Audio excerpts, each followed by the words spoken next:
लातूर विमानतळावर सुरक्षा विषयक उपाययोजनांना प्राधान्य द्या. पालकमंत्री शिवेंद्रसिंहराजे भोसले, MADC-MIDCच्या अधिकाऱ्यांनी संयुक्त पाहणी करावी. सुरक्षा भिंत बांधताना शेतकऱ्यांना पर्यायी रस्ता देण्याच्या सूचना. येथील विमानतळावर सुरक्षेच्या दृष्टीने आवश्यक उपाययोजनांना प्राधान्य द्यावे.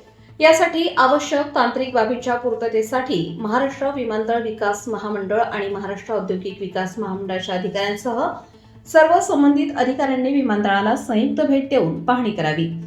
त्यानुसार कालबद्ध उपाययोजनांचा कृती आराखडा तयार करण्याच्या सूचना पालकमंत्री शिवेंद्रसिंहराजे भोसले यांनी दिल्या. जिल्हाधिकारी कार्यालयात झालेल्या विमानतळ विषयक बैठकीत ते बोलत होते.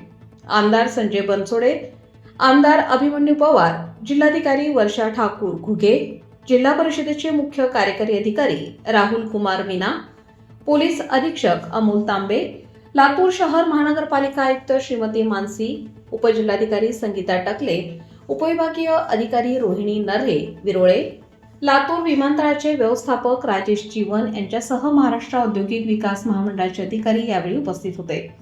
तसेच महाराष्ट्र विमानतळ विकास महामंडळाचे कार्यकारी अभियंता राजकुमार बॅरी हे दूरदृश्य प्रणालीद्वारे या बैठकीमध्ये सहभागी झाले होते.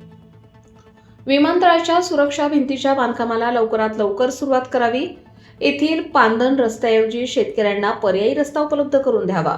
सुरक्षेच्या दृष्टीने आवश्यक तांत्रिक बाबी लक्षात घेऊन आवश्यक कार्यवाही करावी. उपविभागीय अधिकारी तहसीलदार यांनी शेतकऱ्यांशी संवाद साधून याबाबत माहिती द्यावी. शेतकऱ्यांची गैरसोय होऊ नये याची काळजी घ्यावी, असे पालकमंत्री श्री भोसले यांनी सांगितले. महाराष्ट्र विमानतळ विकास महामंडळाचे कार्यकारी अभियंता श्री बॅरी यांनी विमानतळावर प्रस्तावित करण्यात येणाऱ्या कामांची माहिती दिली. तसेच लवकरच लातूर विमानतळाची संयुक्त पाहणी करण्यात येईल असे सांगितले.